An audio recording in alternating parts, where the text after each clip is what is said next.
Let's see if I can actually get this right. There we go.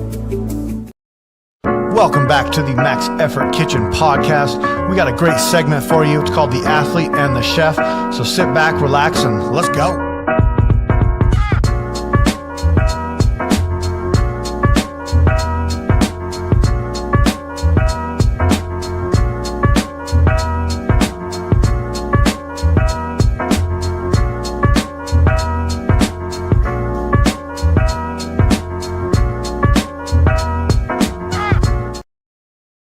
All right, welcome back to the Max Effort Kitchen podcast.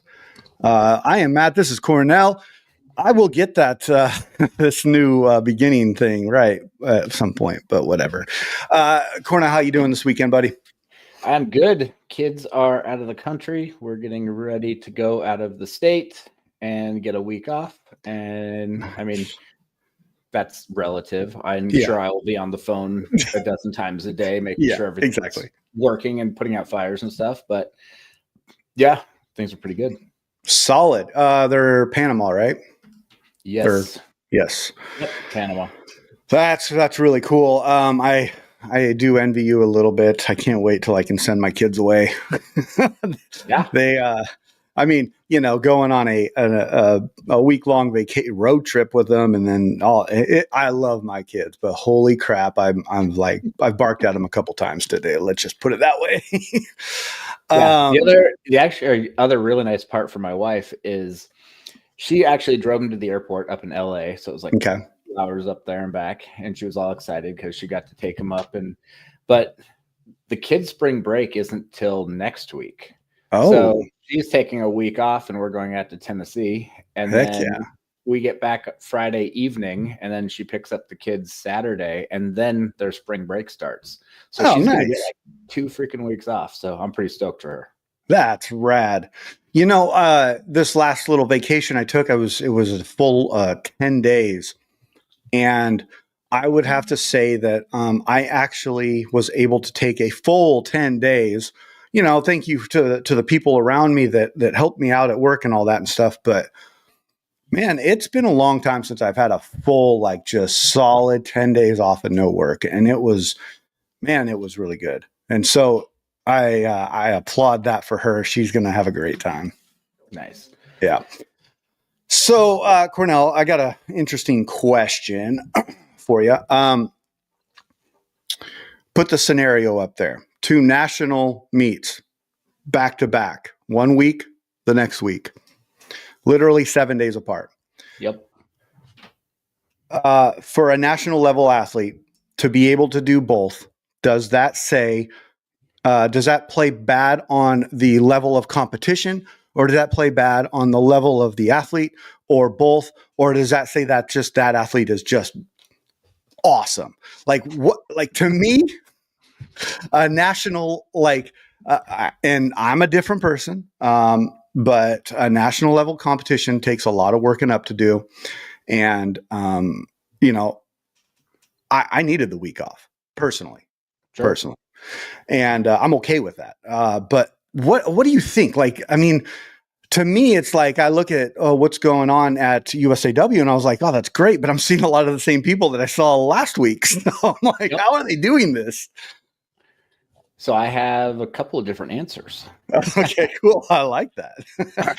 I would say because there are people who are doing this last year as well, because it was, I think it might have been 2 weeks apart, but I don't really remember. It was a long time ago. Yeah. Especially when you're my age, our age. Yeah, exactly. The people that I knew last year who went to both, they looked, and I talked to a few of them, but I didn't have the same conversations with them. Right. They looked at the first meet as their last heavy day. So they weren't expecting to do as good in the first, or they weren't pushing as hard in the first meet so that they could go heavy in the second meet. So, I mean, one of the things with masters is not all of them, but a lot of masters, they have careers and they have money, and they can spend the money to go to Idaho and then the other side of the literally complete opposite side of the country. Exactly. Like upper left to the bottom right. Um, so they have the funds. So, but I think that so many of these people, they travel in groups and they have their team, and a lot of people also are remote. So this is just a time where they can spend an extended amount of time with their team and with their coach and stuff. Yeah. And I can see why that would be fun. Okay. Also, some of the people that I'm thinking of that I talked to last year, they're retired, or I think though she has retired this year, but last year she wasn't retired. But she's at that age where retired teacher pension stuff is nice. But also they don't lift. No offense. I mean, they're out there podiuming, but the amount of weight that they're lifting is not taking the toll on their body like it would be for you or me. Yeah, that's kind of what I was thinking too. I was just like, okay, maybe, like you said, maybe they're using the first one. People are using the first one as kind of a train through, and then the second one is like their big one, or vice versa, or what. Maybe you can't do that vice versa, but I just know that like the lead up, the last 2 weeks of that lead up to that competition, my body was in that prime, ready to go. Now I did continue to lift after I got back. So there's that. And my body was okay. And I do notice a thing, and this is really prevalent when I was younger, is that period of, I guess, if you want to call it a peak period, to where you get your body ready for that one day, that peak period can extend. There's been meets where I've done, and I've actually lifted better 5 days after. Mm-hmm. I don't know if my body's there anymore because I did lift that Monday. But I didn't do anything crazy, but I felt really good, So I was like, okay. But by Wednesday, everything hurt. Everything was like, you need to stop. Don't do anything. Get some good sleep, eat some food, and then, attack the barbell again when you feel right. And so I'm watching all this stuff and I'm like, oh man, I don't know. Personally, I mean, I could make it out there with the funds. Obviously, like you're saying, we're all adults doing these meets. And so the funds part isn't a big deal. Like that's cool. But man, I don't know. I think I look at a national level meet a little bit differently, probably than most people. It's a big meet for me. I've signed up for a local meet and then do a national meet. That's cool because local meet can, it's like wake up, drive my car there, lift, go home, sleep in my own bed. Yeah. I think I would say probably, and this is just me going off of assumptions, this year, all of the Grand Slam of meets is in the United States. Yeah. So I could see a lot of people looking at the USA Masters meet as I'm just going to go there, just hit kind of look at it as the heavy day, and just make sure I make my qualification for Worlds. Because from a lot of people that I've talked to about the Idaho meet is they were just saying, I need a qualification for Worlds. This isn't the big meet. Yeah. The one I'm focusing on is Worlds in September, but I have to go do this to qualify for that. Yeah. I mean, that was definitely on my goal list, and I definitely got it. But now answer me this. Because if I'm not mistaken, you cannot qualify at USAW, right? For Worlds. Correct. That's Correct. what I They thought. are two separate entities. Completely. That is, man, I think that system's broken. Like personally, I'm like, they're both major. I get it. And the way I explained it to Alana, because she was asking me about it, was they're two different federations. That's all there is to it. They're just two different federations. And but USAW doesn't have a World Masters or a Masters Worlds competition, do they? No, Okay. I don't believe so. So the summed up really quick version is USAW was dropping the ball, and they were not getting up to the standards that the Masters IWF was requiring. Yeah. And if USA Masters did not step up and do all the things that they did to prepare for this, then there wouldn't be USA weightlifting would not have access to worlds, and American weightlifters would not have access to international competition. That was the big thing. And now I'm remembering that. So yeah, that's it's crazy. not necessarily that like USA Masters did not steal this. They just like they're grown-ups. The USA Masters people who are in charge, this is the passion project for them. This is not a moneymaker. They're not trying to get rich on this. USA Weightlifting, they're taking sponsors left and right. They're going to the highest bidder. They're all about the money. Yeah.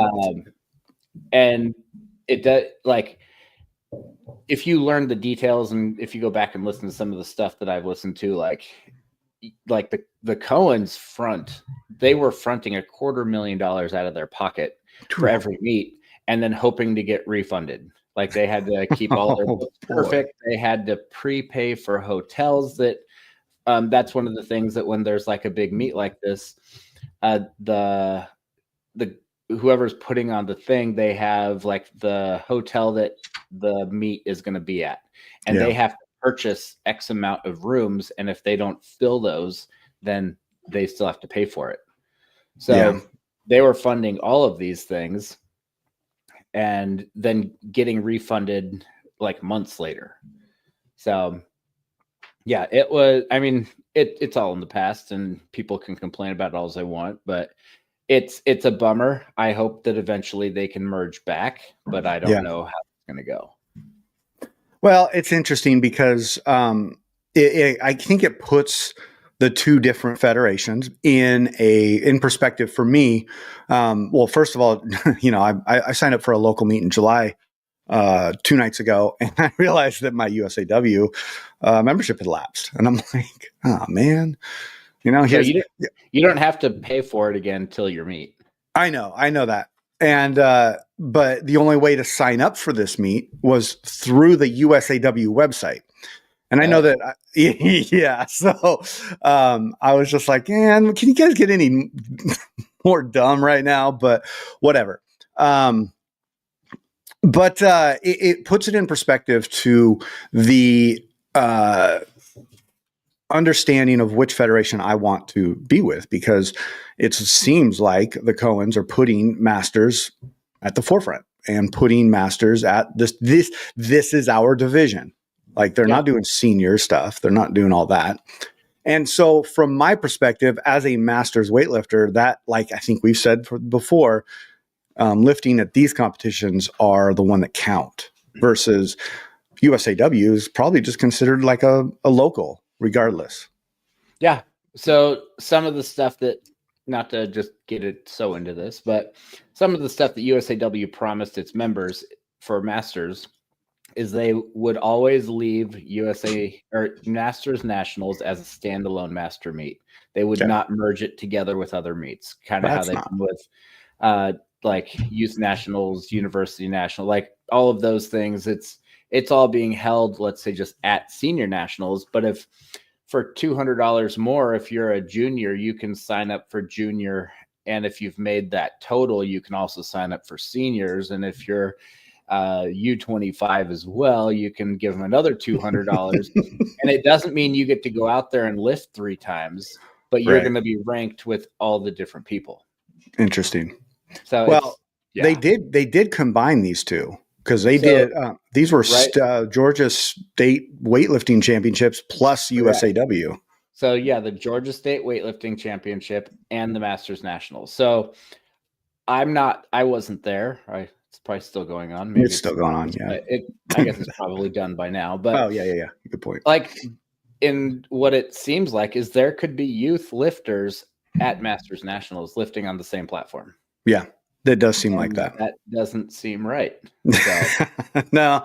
I think it muddies the water a little bit about like what you're doing. And listen, I'm not trying to be like an elitist as far as the masters go, but I do appreciate being there with a level of competition that is within a certain age group. And it makes it fun, and you kind of all have a similar, like you were saying earlier, we're all adults, we have careers, we have families, we're out there doing things outside of weightlifting. And it's good to compete against other people like that, because I think it really levels the playing field of, like, when you win a medal,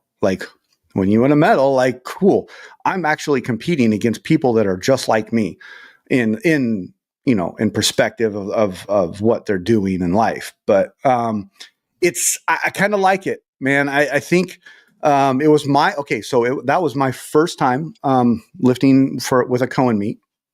Oh, there you are. And I think it was ran well. The equipment was great. The platforms were great. They had a lot of platforms. It's most USAWs that I've done. You're lifting a lot of people per platform. But this one, I felt like it was spaced out really well. Obviously, my session had only one platform going at a time, so we had the whole back room. Yeah, but and that was kind of cool. But overall, like, I got to be honest, it was a very enjoyable, well put together meet. I wasn't wondering what was going on. I was very clearly communicated where to be, when to be, how to be. You knew if it was running behind, which I liked, and that's okay that they runs behind. I think that every meet runs kind of behind anyways, naturally. Saw people I know, saw people I haven't seen in a while. It was a super fun experience, and I walked away with some really big wins, and I really enjoyed it. I've posted some stupid memes online and all that, or whatever they are, those little reels. But I just don't know if, and I don't know this for sure, but would I be able to do that without the people I had around me? And my answer to myself is no.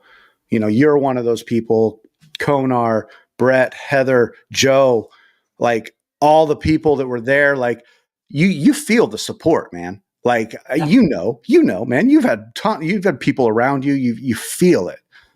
And well, there was an epic moment, and I've told everybody I've talked to since I've been back, like, oh, cool, man, tell me all about it. And I'm like, okay, I'll tell you a couple things. But the one thing that always comes up is it's probably the most memorable part, which is when Konar came to me, he looked at me and he like literally dad talked to me, and he goes, look at me right now. And I'm sitting down and he's at eye level. So if that tells you how tall he is. So what's up, Konar? No, and he goes, I need you to do two things. I need you to trust me, and I need you to make lifts, and that's it. And man, that really set my brain right. That set my mood right. Yeah, I missed 2 lifts, but at the same point, I made the ones that were needed to be made. And it was great, man. It was super fun. There's that picture that I posted, the ones that I did with the friends, that I'm like, I'm going to try to clean that up and actually get that printed, because I think that's such a cool picture. I always enjoy that. Like when you see a lifter walk out and you have everybody behind them, like that talks about the camaraderie and the support that we give each other. I love it. Yeah, definitely. And I felt like the meet went, he asked you for your trust and you gave it to him, and it totally panned out. Totally panned out. And I didn't even know what was going on until the very end. That's supposed to be how it goes. I know. And if the person who's running your cards is doing it right, that's really how it is supposed to go. You didn't need to be all hyped up. You didn't need to be having people yelling at you and telling you that, like, who you're doing this for. It's like, no. When you're at work, and you're coming up with a recipe, is your boss out there going, remember who you're doing this for? No, and if he was, I'd tell him to get away from me. Yeah. Like, come on. Yeah, no, and that's really good. I like your analogy there. We're just going to work. We're doing what we do every day. And, you get a mix. I don't know if you get this when you like deal with, you people maybe at work outside of weightlifting world, if they ask you about it. I don't talk about it too much, but somebody was like, I don't even know what it means that you're like going to a world competition. And I was like, I don't really either, but hey, I'm going to go lift some weight. It's going to be fun. But like, to me, we do it a day in, day out. We live the lifestyle, but we still have a level-headedness. And I think that helps in these competition is that this level-headedness, that these moments aren't too big. Like they're big. It's a big moment, but it also, I think I realize that you can go out there. And yeah, I was a little nervous. I mean, my weigh-in showed my nerves at 97.5. So there's that. But you can go out there and you can have a sense of level-headedness that will help you through those times. Because I think when you let your emotion run too high, like you don't do well. Yeah. I mean, that goes both for the lifter and the coach as well. And if they're running on emotions, they're going to make emotional, irrational decisions that turn into outcomes that were emotional and irrational. That generally not good. And we saw that happen. Yeah. So, I mean, so and credit to, damn dude, I can't say it enough, but credit to Konar, man. That guy, I don't understand. Like, when he passes, like, can we like get a sample of his brain and see how that damn thing works? Because I get the concept of what he's doing. I get it totally. But man, that guy is so forward thinking. Like he is seriously playing a chess game of 5 steps ahead of everybody. And boy, it's really brilliant to watch and be a part of. And I'll tell you, man, it's from Brett standing next to me, like, dude, and don't take this wrong. I don't even know how to say this without making it sound really stupid, but having like you guys there, like behind me, really brought a lot of strength. And there was second moment that I remember the most. I'm going out there. And it's I'm going out for my 99 kilo snatch, and right as I put my hand on the bar, I hear, "Don't be a weenie," and I smiled, and I knew who did that. Thank you, Cornell. And it kind of like made whatever gravity of the moment go away, and I was like, "Yeah, that's it right there." And I made the lift, and I made it look easy. Sometimes people are just going to overthink things and get too nervous. And it's like, hey, let's just make them laugh for a second and just remember you're having fun. It was great. It was perfectly timed. Everybody was yelling and it stopped and I hear, "Don't be a weenie." Yes. It was great. And also, what that plays to is that, hey, we're all amateurs paying to do this sport, having a good time. Like, come on. No, I will say, and this isn't to take anything away from worlds and all that kind of stuff. Yeah. But at the end of the day, dang near anyone can go. Exactly. I mean, the qualification, they're not nothing, but they're not impossible to get to. I would say any weightlifter who's been focusing on lifting, who's been lifting for a couple of years, should be able to make the qualification. Like, they're very reasonable numbers for the age brackets and the weight brackets and all that kind of stuff. And it gets a little bit blown out of proportion, I think, by certain people and certain teams and certain things like that, where they're like, you're representing your country. It's like, no, I'm not. No, I'm not. Nobody knows that I'm doing. This is just a competition that is set up so that everyone in the world can sign up for it if they've made the qualifying total. Correct. It's not like the Olympics. It's not like the qualification for they're not going to say we're only taking the top 20 people per age and weight bracket. Yeah. Like, anyone who wants to go can go. I don't think they've ever had to cut it off. So I'm right there with you on that. You need to kind of keep that in mind, where they're not saying like, I am going to world championships and I am going to be, if I win, I am the best in the world. Yeah.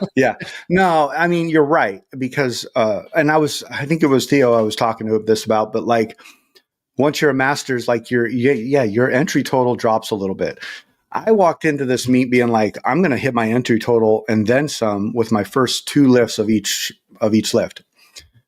Yes, it was on my goal list, but it's like, when you write down something you've already done on your list and it's just so you can scratch it off, like that's what that was. And what that tells me is that, there's going to be a lot of competition there and it's going to be fun and you're going to have to lift hard, going up to it.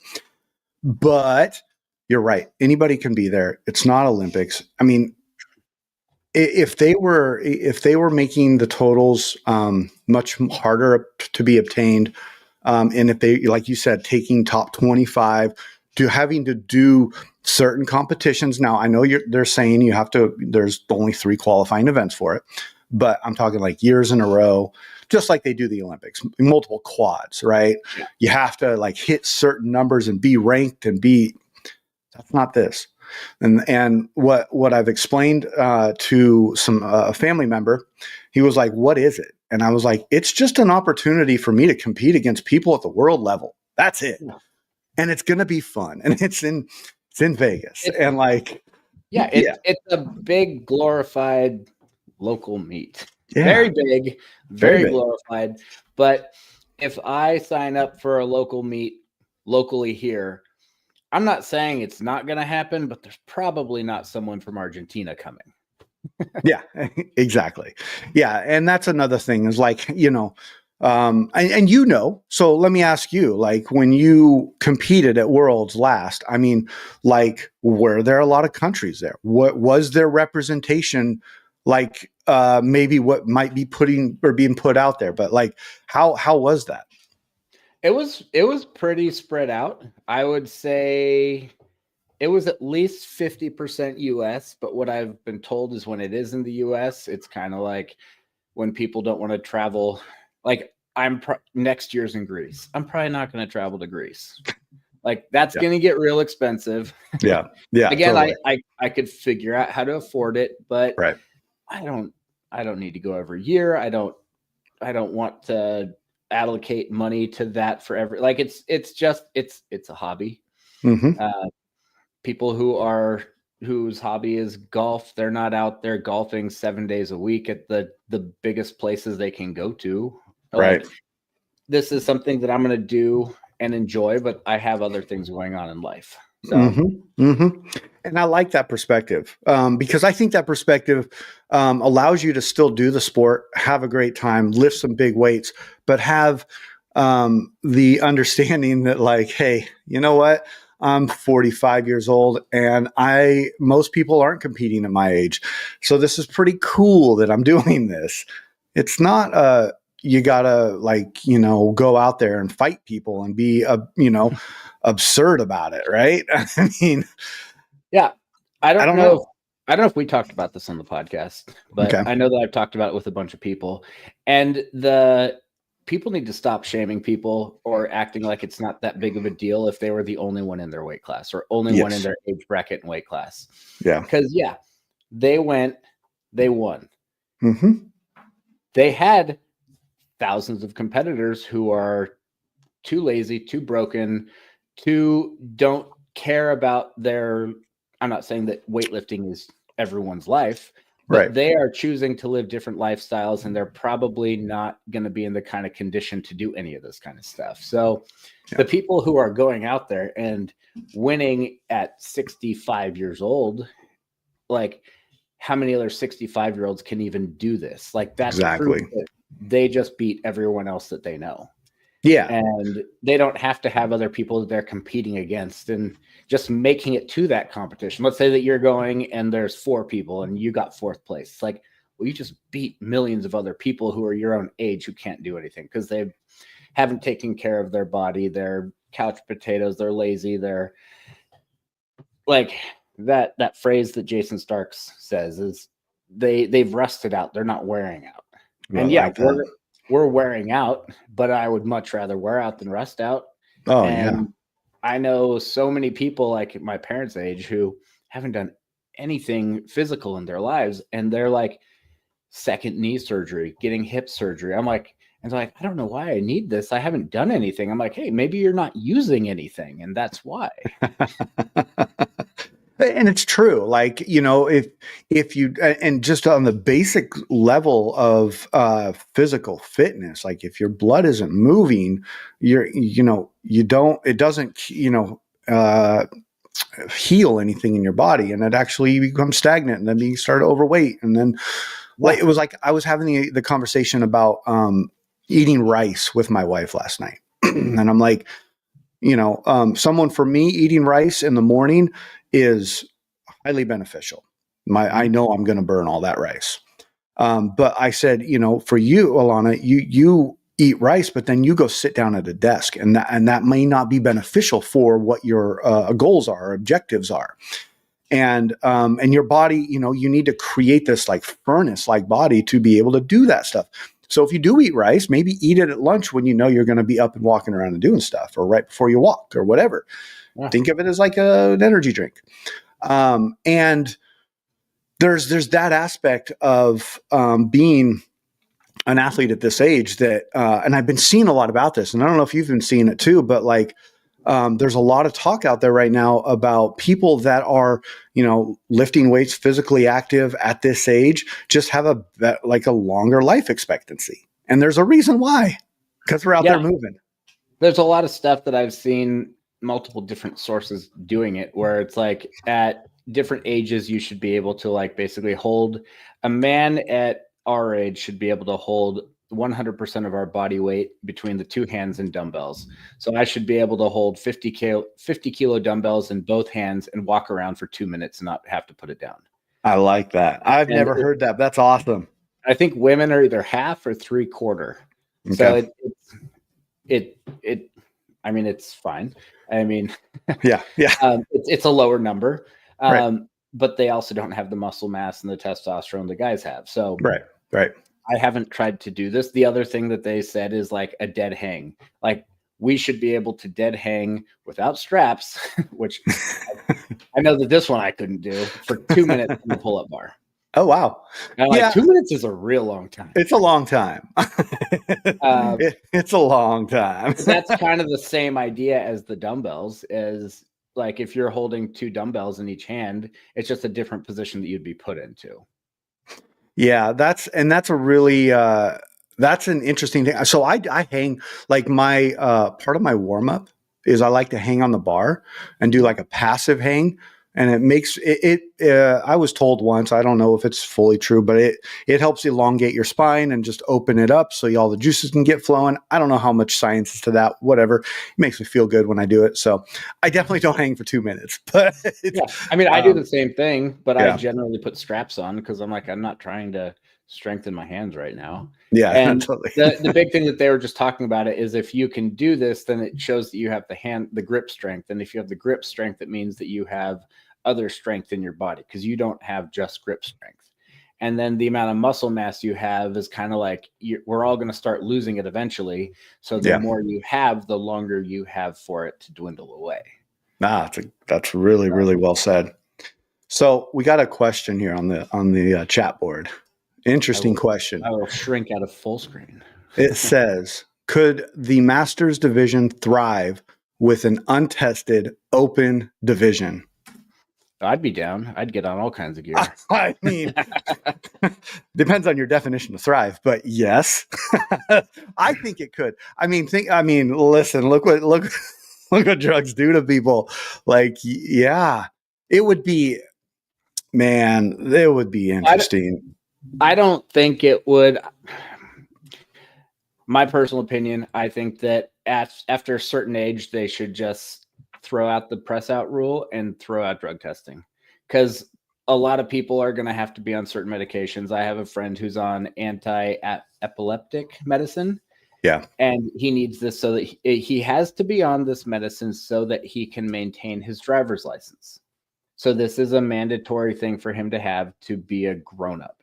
Yeah. USAW or WADA or USADA, they said this is on the banned substance because you don't need this to live. It just makes your life better. And I'm like, there's too many things like that where I'm like, this is our hobby. So if it came down to me needing to do Ooh. medication for me to live my life, or go have fun in a competition. Realistically, in a tested competition, you can compete locally all day, and there's probably not going to be USADA showing up. Yeah. But Yeah. like, I think that they just need to kind of loosen up the reins on some of that kind of stuff. But that's I agree. I agree. It's interesting because, I've heard the argument about like TRT. I've heard the argument about, at what age you should be taking it, or at what age it's actually beneficial and all that stuff. And powerlifting does it. They have an untested federation that, obviously they're doing a fine enough job because it's still around. I guess if a bunch of people started dropping like flies, you probably wouldn't want to do it anymore. But I don't know if that's necessarily what a master's level athlete would do. I would think that you would be smart enough to not just inject yourself with a bunch of just like, the cocktail of drugs, and then go out and try to be the most badass master's weightlifter. But I also think there might be some benefit to the competition level. I mean, I think there might be some benefit to, the health level and what people are able to do. Now, how that's regulated, I have no idea. I mean, we have what's the untested games that are coming up that we've listened to the podcast a couple times. Yeah, it's like a Olympic. Yeah. They have this untested Olympic Games thing coming up, I think, in a couple of years, next year maybe. So we'll see how that goes. I mean, that could be a thing. But Weights Overhead was the one who asked that. And I mean, good question, because it's definitely something you hear people talk about. I heard people talking about it at the there it is, Masters Enhanced Games, Damon says. Yes, it is. But I heard people talking about the whole conversation around like what masters should and shouldn't be able to do. With the press out thing is interesting. And I like that you said that, because I can even look at one of my lifts and say, ooh, maybe it might have been a little bit of a press out. Ooh, but the one thing I didn't. Anything down slow enough, it's a press out. Yes, exactly. And, you look at that and you see at these masters events, and this is another reason why it's so important that masters events are, on its own, because they are a little more lenient. Alana was telling me that she was watching one of the judges, and it was on the left-hand side. And she's like, one of the judges kept looking over to the middle judge and going like you didn't know if it was a good lift or not. And she goes, it was actually funny, and people were talking about it in the stands. But yes, there's that kind of stuff happens at Masters. And I mean, you see somebody maybe out there 60 years old that hits a lift, and you're like, there's a little bit of press out, but he gets it. And that, I think, is them saying, we understand. Yeah, I feel like I understand drug testing for senior division. That's like, it's a dumb thing, but it's true. Like a local meet and a national meet, those are like the first steps towards a local meet is the first step towards getting to the Olympics. Like you go and you hit the qualifying total at a local meet for a national meet. Then you go and you hit the qualifying total at a tested national meet for an international meet. Mm-hmm. Then you keep working towards the Olympics. 65-year-old men and women are not out there trying to make it to the Olympics. So I don't think that it should be the same rules it's a different outcome. Like basically Masters Worlds is the top of the food chain for the competitions that are available for people. And I think it should just be looked at as like, they could just put a blank. Here's what I would do is I would put a blanket statement and say, no Masters qualification numbers will get you to international lifting. Like at Masters competitions cannot get you into a senior international meet. Correct. And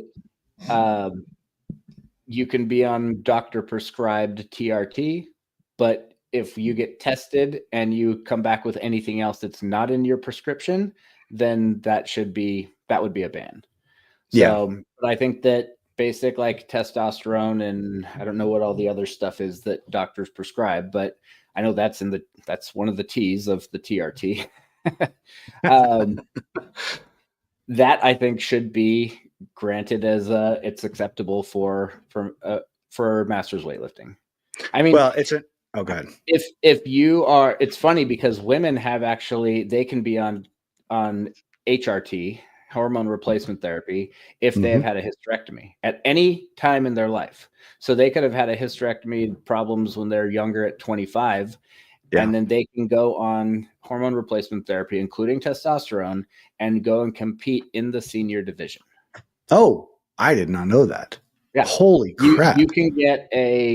You can have a TUE, a therapeutic use exemption, if you've had a hysterectomy.